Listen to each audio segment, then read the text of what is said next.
사람들이 주로 내일 일을 자랑하는 이유는 자기가 가진 것이나 또 자기가 이룬 것이나 자기가 할 수 있는 것 때문에 내일을 자랑하고 담보할 수 있겠죠. 누가복음 12장에 가면 주님께서 하신 말씀 중에 16절부터 말씀인데요, 또 비유로 그들에게 말하여 이르시되 한 부자가 그 밭에 소출이 풍성함이 심중에 생각하여 이르되 내가 곡식 쌓아 둘 곳이 없으니 어찌할까 하고, 또 이르되 내가 이렇게 하리라, 내 곡간을 헐고 더 크게 짓고 내 모든 곡식과 물건을 거기 쌓아두리라. 또 내가 내 영혼에게 이르되 영혼아, 여러 해 쓸 물건을 많이 쌓아두었으니 평안히 쉬고 먹고 마시고 즐거워하자 하리라 하되, 하나님은 이르시되 어리석은 자여, 오늘 밤에 내 영혼을 도로 찾으리니 그러면 내 준비한 것이 누구의 것이 되겠느냐 하셨으니, 자기를 위하여 재물을 쌓아두고 하나님께 대하여 부유하지 못한 자가 이와 같으니라. 그러니까 내일 일을 담보할 수 없는 거죠. 여러분, 이거 반대로 생각해도 돼요. 그러니까 아무것도 없는 거죠. 실패했어요. 죽어야겠다 오늘. 근데 내일 우리에게 하나님으로부터 어떤 일들이 있을 수 있는지 우리가 어떻게 알 수 있느냐라고 하는 거죠.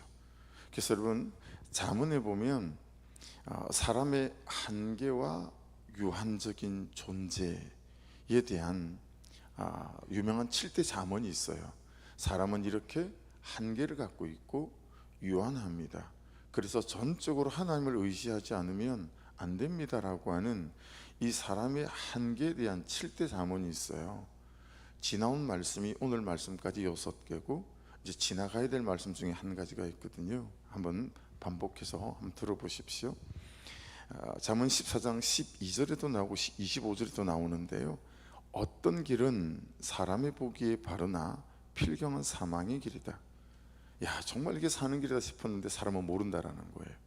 두 번째는 잠언 16장 2절에도 나오고 21장 2절에도 나왔던, 사람의 행위가 자기 보기에는 모두 깨끗하여도 여호와는 심령을 감찰하신다. 이게 사람의 한계죠.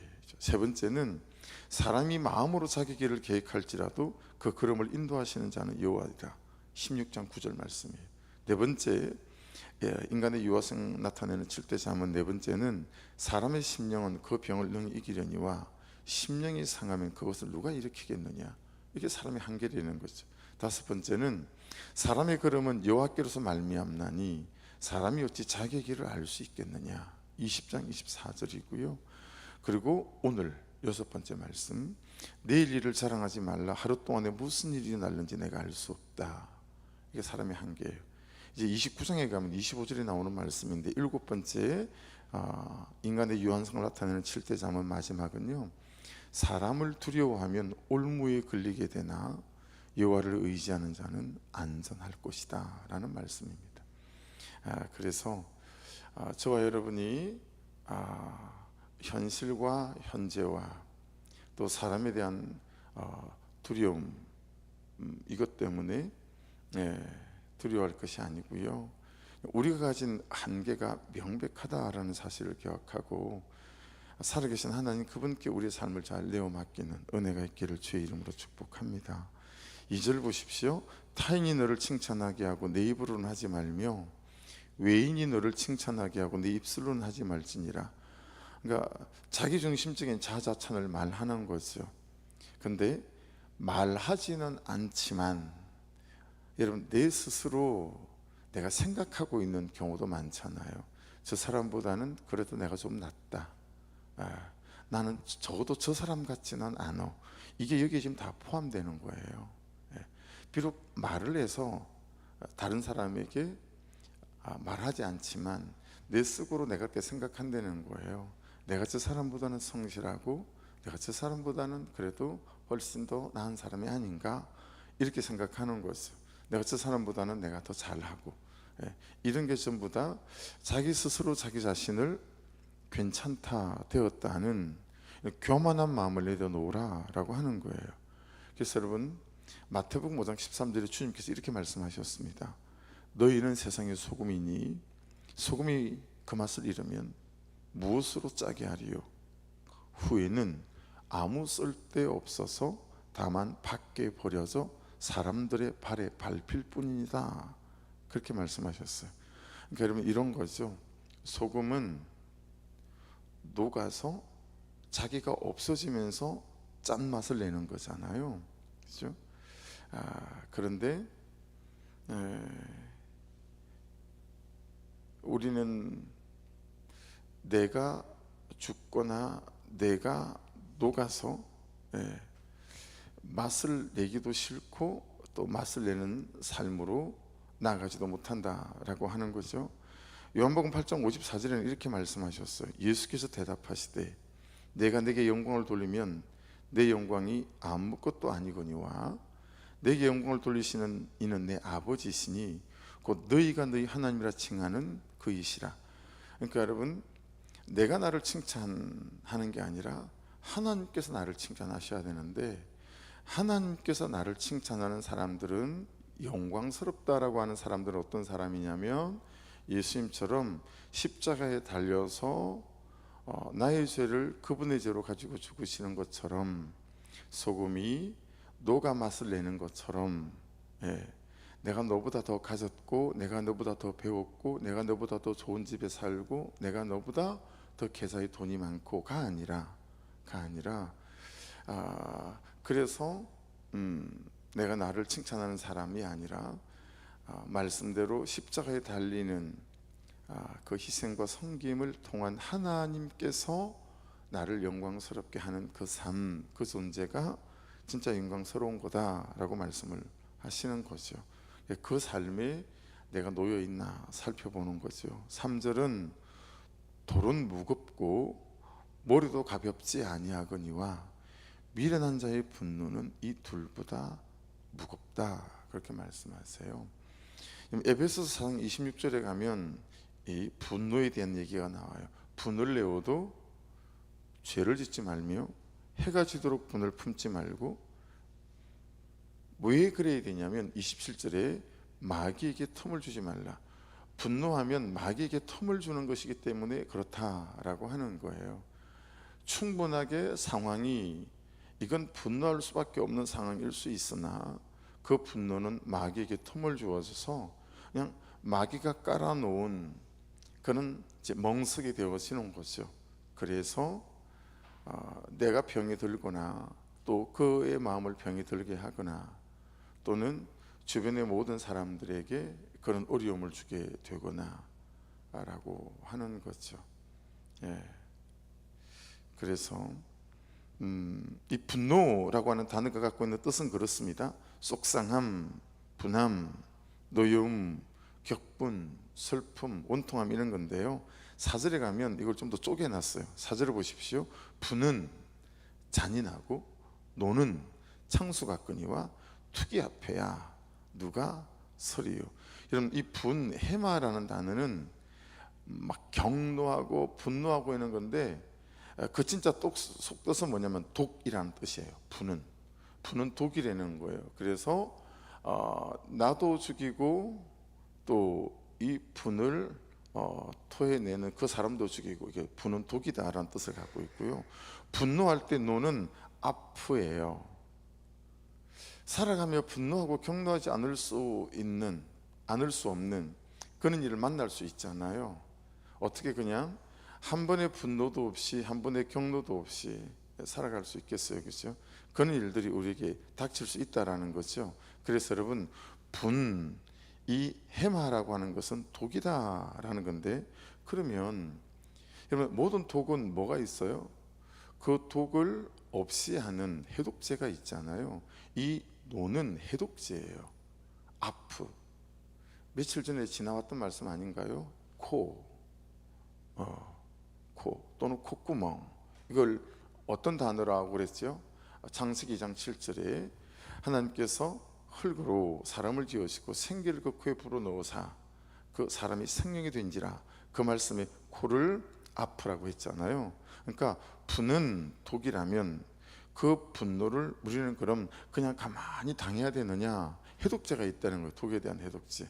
그건 뭐냐면 참 일상의 우리의 삶에서 그분의 은혜로 우리를 채우는 것, 그래서 내 감정과 내 마음이 그 은혜의 통치 아래 있게 만드는 것, 이것들이 참 분노할 수밖에 없고 격노할 수 없는 밖에 없는 그런 상황 가운데서 오히려 살아계신 하나님만 보고 가겠습니다 라는 고백으로 싸움을 하고, 하나님 이런 상황이지만 내가 내 죄만 보고 갑니다 라고 하는, 참 사람이 할 수 없는 그 전쟁 속에 뛰어들어서 거기서 그 싸움을 해가는 그 해독제가 이 하나님의 생기다라고 하는 거죠. 그래서 분노에는 이제부터는 그렇게 이해하시면 돼요. 독도 있으나 해독제도 있다.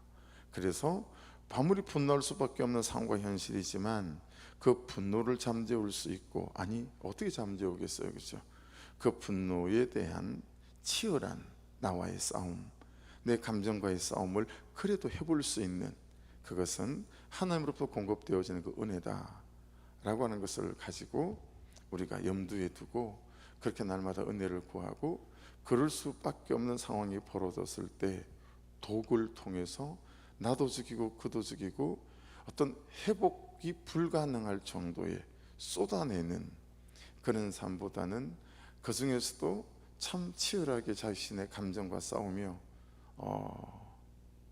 참 혀를 깨무는, 입술을 깨무는 그런 치열한 이 싸움을 통해서 오히려 분노할 수밖에 없는 어떤 상황과 현실들이 하나님의 뜯어내서 함께 살아가는 그런 기회가 되어지는 은혜가 있기를 주의 이름으로 축복합니다. 5절 보시면 면책은 숨은 사랑보다 나으니라. 이게 만만치가 않아요. 왜냐하면 이게 되게 예리하고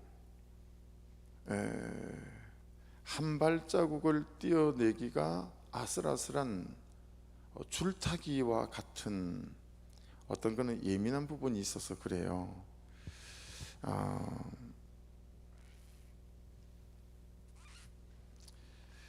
누군가 뭔가를 잘못했는데 그 잘못한 것들에 대해서 모르는 척하는 거, 이게 좋은 건가? 우리가 받아낸다라고 했을 때 그 받아낸다는 게 정확하게 어떤 의미인가, 이런 부분에 대한 말씀이기 때문에 이게 되게 예민하고 예리한 부분이고 그렇다라고 하는 거예요.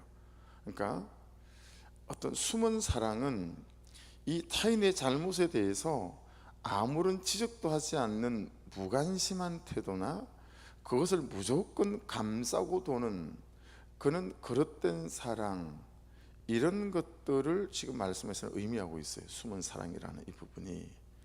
그래서 무조건적으로 감싸는 행동은 오히려 그를 잘못된 길로 인도할 수도 있다. 그래서 참 합리적이고 합당한 그 얘기는 내 감정과 내 기준과 내 상식과 이거 빼내고 말씀이 말씀하시는 딱 그 범주 안에서 그에 합당한 면책이 오히려 내 자녀들에게 유익할 수 있다라는 얘기가 될 수 있는 거죠. 그래서 에베소서 5장에 하나님께서 바울 사도를 통해서 우리에게 주신 말씀이 있는지 한번 들어보십시오. 너희는 열매 없는 어둠의 일에 참여하지 말고 도리어 책망하라. 그들이 은밀히 행하는 것들은 말하기도 부끄러운 것들이라. 그러나 책망을 받는 모든 것은 빛으로 말미암아 드러나나니 드러나는 것마다 빛이니라. 그러므로 이르시기를 잠자는 자여 깨어서 죽은 자들 가운데서 일어나라. 그리스도께서 너희에게 빛이시리라 하셨느니라. 그런즉 너희가 어떻게 행할지를 자세히 주의하여 지혜 없는 자같이 하지 말고 오직 지혜 있는 자같이 해야 한다. 왜냐하면 세월을 아끼라 때가 악하기 때문에 그렇다. 17절 그러므로 어리석은 자가 되지 말고 오직 주의 뜻이 무엇인가 이해하라.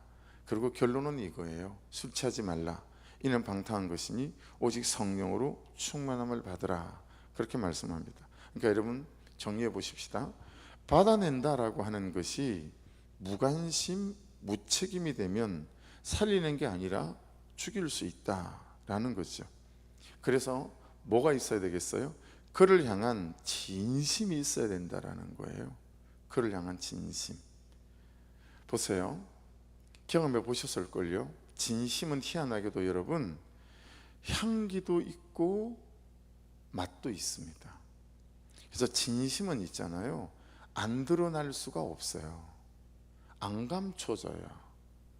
그가 나에게 면책하는데, 그가 나에게 충고하는데 이게 맛도 있고 향기도 있다고요. 그러니까 이 사람이 나를 비방한다, 이 사람이 지금 내 죄를 가지고 나를 따진다, 이거 하고요, 정말 나를 향한 그분의 진심이 그 사람 안에 있어서 나를 위해서 하는, 단지 죄를 따지는 게 아니라 내 심령과 내 삶을 위해서 그 사람이 하는 면책, 처방, 이런 것은 향기도 나고 맛도 난다는 거죠. 그래서 여러분, 진심은 희한하게도 향도 있어서 향이 나고요, 맛도 있어서 맛이 나고요, 해서 사람의 마음을 움직입니다. 이건 진심이 갖고 있는 효력, 능력이기 때문에, 이건 진심이, 그 사람에 대한 진심이 단지 티칭, 가르치기 위해서 이거 잘못한 거예요, 이게 아니라 그 사람에 대한 진심이 담겨 있을 때는 이게 그 사람의 마음을 움직인다는 거죠. 어쨌든 이거예요. 내가 준비가 돼 있든 그가 준비가 돼 있든 그래야 돼요.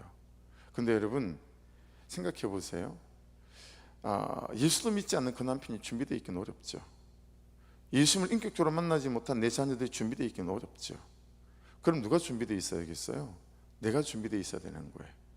내가 내 남편을 향한 진심은 항상 준비되어 있어야 되고, 내가 내 아내를 위한 진심은 항상 준비되어 있어야 되고, 내가 내 자녀를 위한 진심은 항상 준비되어 있어야 되겠죠.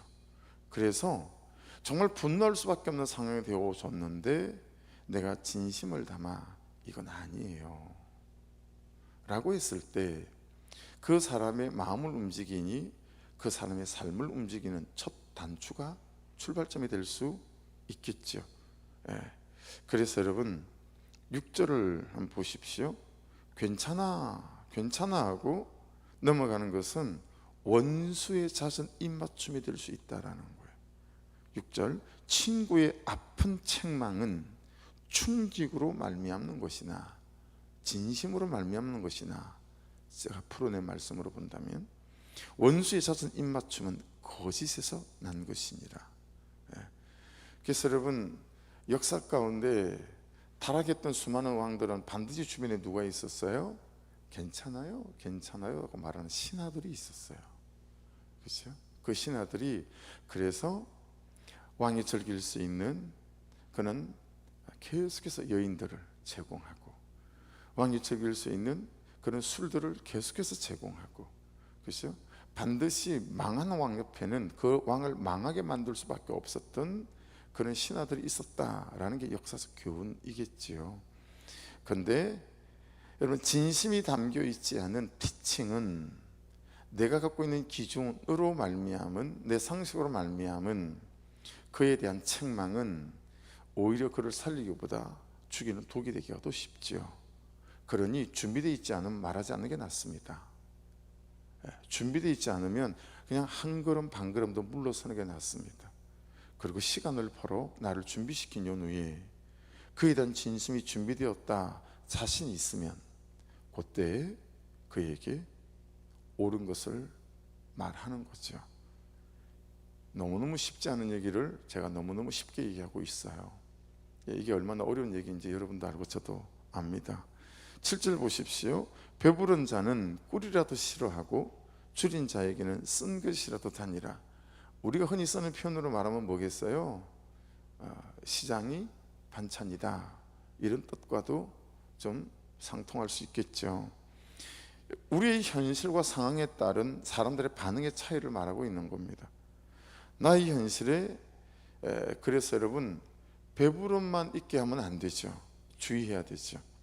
반대로 나의 현실에 배고픔만 있게 해도 안 됩니다. 무슨 얘기냐면 목구멍이 포도청이다, 우리가 그런 식으로 말하잖아요. 이 속담은 누가 주인이라는 거예요? 현실이 주인이다 라는 거죠.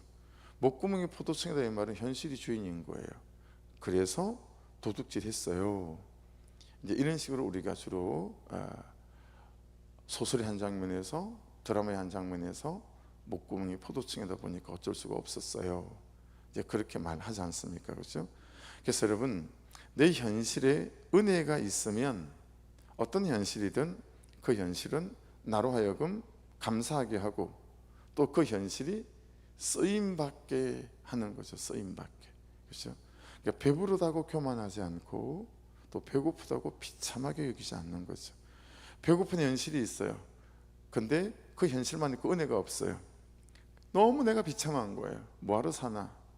왜 맨날 내 모양은 이 꼴일까? 이렇게 할 수 있지만 여러분, 그 현실만 있지 않고 그 배고픈 현실에 은혜가 있게 되면 어때요? 그 배고픈 현실 속에서 깨닫는 것들이 많죠. 야, 그때 그게 그냥 주어지는 게 아니었구나, 다 은혜였구나. 그것도 알게 되고, 그리고 이 배고픈 현실 가운데 은혜를 통해서 감사할 것들을 찾게 되어지게 되고, 그리고 낮아져서 이 다음에 내가 이런 사람들을 그냥 가버이 스치고 지내보내지 않으리라, 뭐 이런 마음들을 갖게 되어지는 거죠. 그래서 은혜가 없으면 현실은, 가난한 현실은 상처로 남습니다. 근데 이 가난한 현실에, 실패한 현실에, 안 되는 나라고 하는 현실에 은혜가 있으면 이 상처는 별이 되어지죠. 별이 되어져서 누군가의 길을 밝혀줄 수 있고 누군가의 아픔을 밝혀줄 수 있는 거죠. 여러분도, 여러분의 목장도, 우리 교회도, 저도 우리의 쓰디쓴 실패와 죄, 또 참 안 되는 현실이 그냥 상처로 끝나지 않고 은혜가 보태져서 별이 되어져서 나 같은 죄인, 나 같은 실패한 사람들을 끌어안을 수 있는, 보듬어 안아주고 나도 그랬어요 라고 함께 울고 함께 비를 맞아줄 수 있는 아픈 현실이 상처로 끝나지 않고 별이 되어지는 그런 은혜가 있기를 주의 이름으로 축복합니다. 그래서 28절이 이렇게 연결이 돼요. 고향을 떠나 8절이 유리하는 사람은 보금자리를 떠나 떠도는 새와 같으니라. 막 충고를 대하는 지혜로운 자와 미련한 자의 모습이 막 이렇게 대비되다가 갑자기 이제 이 말씀이 쑥 등장을 했어요. 고향을 떠나 유리하는 사람은 보금자리를 떠나 떠도는 새와 같으니라. 자기를 막 책망하는 처방이 만일 여러분에게 있고 제게 있다고 생각을 한번 해보십시다. 근데 그 나를 책망하는 어떤 말씀을 이제 무시하는 어리석은 사람이 어떤 결국을 말하는 건데요. 그러니까 이런 거죠. 사람에 대한 진심이 없는 그런 목장, 그런 공동체, 처방이 없는 목장, 여러분 죄송하지만 심각한 문제입니다. 그냥 그랬어요, 그럴 수 있어요, 공감으로 끝나면 여러분 사람을 살리는 데까지 나가기는 쉽지가 않습니다. 의사가 수술 때 사람을 앉혀놓고 뉘어놓고 배를 쭉 가르고 난 다음에 아이고 여기에도 문제가 있고 여기도 문제가 있고 여기도 문제가 있네요 라고 다시 배를 닫아버리는 것과 똑같아요. 어떻게 돼야 되죠? 여기도 문제가 있고 저기도 문제가, 여기도 문제가 있네요. 그리고는 그걸 꺼내야 되지 않겠어요? 꺼내야 되지 않겠어요? 그렇죠? 그러니까 그래서 평소에 섬김이나 관계, 진심이 참 중요한 것 같아요. 저분이 나에 대한 진심이 있는 분이다. 이건 언제? 일상의 우리의 삶에서. 그래서 여러분, 내가 그 사람한테 대한 진심이 있잖아요. 그러면 그 사람에 대해서 옳지 않은 것들에 말하는 일에 대해서도 마음에 자신감이 있어요. 그래서 이번 주 주일 말씀이 내 말씀이었잖아요, 제목이. 근데 여러분, 제가 저 뒤에서 환하게 웃고 인사하고 있으면서 한 사람에게 다른 사람이 들었으면 뭐야? 나한테 왜 저래? 라고 여러분 화를 낼 수밖에 없을 만한 그런 말을 한 분이 있어요. 제가 악수하면서 지 말씀이다.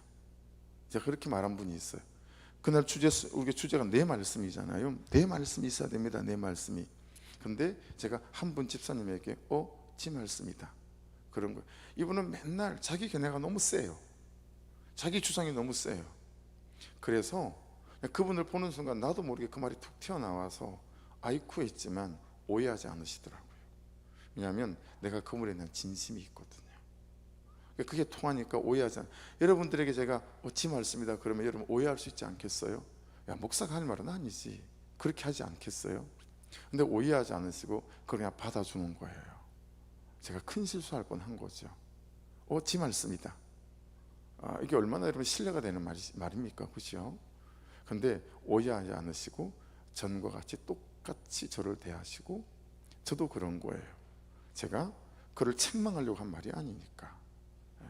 그런 면에 있어서 여러분 처방이 없는 목장과 공동체는 정말 문제가 있을 수 있습니다. 사랑이 없는 공동체와 공감이 없는 공동체가 1차적인 문제지만 여러분 처방이 없는 공동체 목장도 심각한 문제일 수 있어요. 내 마음에서 처방을 허하라. 여러분이 여러분에게 선포할 수 있어야 돼요. 하나님, 내 마음에서 처방을 허할 수 있도록 도와주십시오. 태도가 겸손이 아니고요, 그게 진짜 겸손이에요. 처방을 허하는 거, 그게 진짜 겸손이죠. 그래서 여러분 계속 연결이 되어서요. 9절 보세요. 기름과 향이 사람의 마음을 즐겁게 하나니 친구의 충성된 권고가 이와 같이 아름다우니라. 여러분 말씀 충분히 이해하시겠죠? 기름과 향이 뭐라는 거예요? 친구의 충성된 권고라는 거예요. 그렇죠? 뭐예요? 진심이. 이 친구를 향한 진심이 기름과 향이라는 거예요. 그게 정말 사람의 마음을 즐겁게 할 수 있는 생명이 될 수 있다는 거 아니겠어요?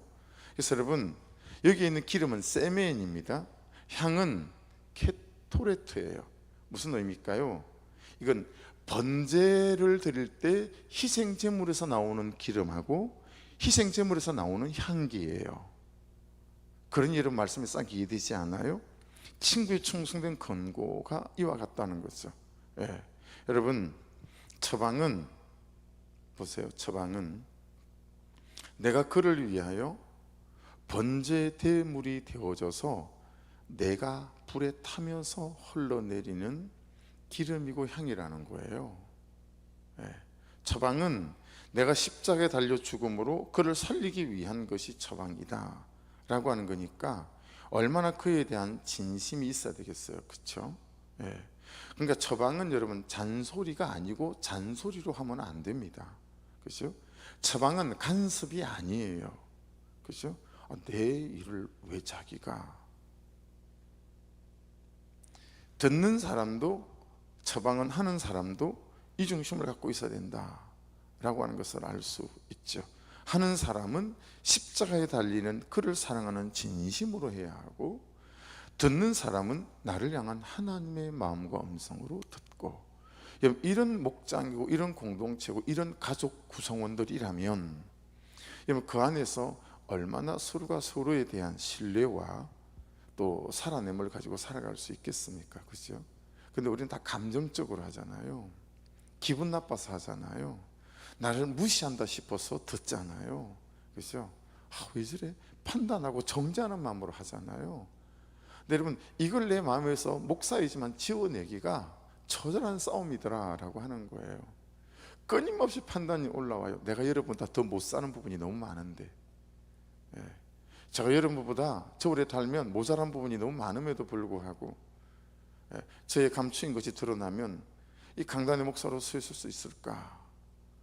그래서 참 잘못 사는 삶을 버티면서 이기면서 겨우겨우 달려가면서 이 강대상에 설 때도 많거든요. 들키지 않으려고 아니라 그런 나를 인정하고 여기 서기가 쉽지가 않아요. 하나님, 제가 그런 사람입니다. 근데 용서해 주십시오. 또 은혜로 서서 또 말씀을 나눕니다. 뭐 이런 거죠. 그래서 여러분 참 여러분의 자녀들한테 잔소리하지 마시고 처방을 하십시오. 여러분의 남편과 아내에게 누구에게 잔소리하지 마시고 내 아는 지식과 내 판단과 내 기준으로 정죄하며 비판하다가 어느 날 작정하고 앉아봐, 그거 쏟아내지 마십시오. 그건 그 사람을 못 살립니다. 처방을 하십시오. 근데 그 처방은 뭐냐면 십자가에 달리는 내 진심이에요. 그래서 그 진심은 통합니다. 왜냐하면 번제에서 흘러내리는 향이고 그리고 기름이기 때문에 그래요. 예. 이 진심에는 향이 그래서 있다라고 앞에서 말씀을 드린 거예요. 그래서 이 진심에는 맛이 있다라고 앞에서 말씀드린 거예요. 어떻게 나를 위해서 십자가에 달려 번제 태우며 자기가 죽어가며 여러분 기름이 흘러내리고 그리고 연기가 되어가는 그 사람의 그 진심이 내게 전해질 때 내가 그걸 또 나한테 잔소리하네 이렇게 받아들이겠냐고요. 예, 그래서 잔소리하지 말고요, 가정에서도 처방해야 된다. 근데 그 처방하려면 그만큼 내가 참 기도로 은혜로 준비되어져 있어야 된다라는 걸 오늘 말씀에서 깨닫게 되었습니다. 10절 보십시오. 내 친구와 내 아비의 친구를 버리지 말며 내 환난 날에 형제의 집에 들어가지 말지어다. 가까운 이웃이 먼 형제보다 나으니라. 여러분 왜 그래요? 아이들이 집 바깥에서 싸웠어요. 근데 맞고 왔어요. 그럼 여러분 뭐부터 물어보세요? 누가 때렸어? 이거부터 물어보잖아요. 그러니까 맞고 온 애는 사실 알고 보니까 얘가 먼저 잘못했어. 얘가 친구한테 욕을 했어요. 그래서 맞았어요. 그러면 우리 부모한테 이 맞은 애들이 코피가 터져서 가면 뭐 그런 거 안 따지잖아요. 누가 때렸어? 이리 와봐. 그럼 손 붙잡고 막 계집애 찾아가자는 거 아니겠어요? 아줌마 아들이 이렇게 우리 애를 때렸다고. 이러면 형제를 찾아가면 자기 객관화가 안 돼요. 그렇죠? 그 애가 자기 자신을 못 본다고요. 그래서 아이들은 맞으면 엄마를 찾는 거예요. 근데 어른이 돼도 여러분 자기가 잘못해놓고 자기 편 들어주는 사람을 찾아가요. 그 의미가 여러분 환난 날에 형제 집에 들어가지 말라는 거예요. 왜 그래요? 가족은 엄마는 해석해 주지 않아요. 해결만 해주죠. 우리는 문제가 생기면 해결만 하려고 하잖아요. 근데 해결이 아니라 해석해주는 자기 객관화가 될 수 있는 말씀 앞에 서야지요. 근데 우리는 내 편 들어주는 사람, 내 감정에 공감해주는 사람만 찾아요. 근데 그 사람은 결국 이혼하던데요. 내 주변에서 보면 자꾸 공감만 원하는 사람은 자기 인생이 해석되지 않아요.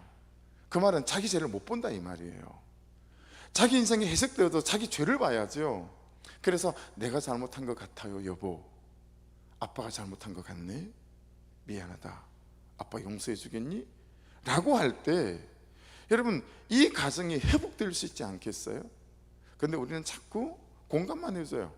그래서 내 공감해 줄 수 있는 친구만 찾아요. 코피 터지고 엄마만 찾는 거죠. 그래서 여러분 내 환난 날에 형제 집에 들어가지 말아라 라고 하는 것은 자기 객관화가 안 되기 때문에 그렇다라는 거죠. 자기를 보는 시선이 얼마나 중요한지.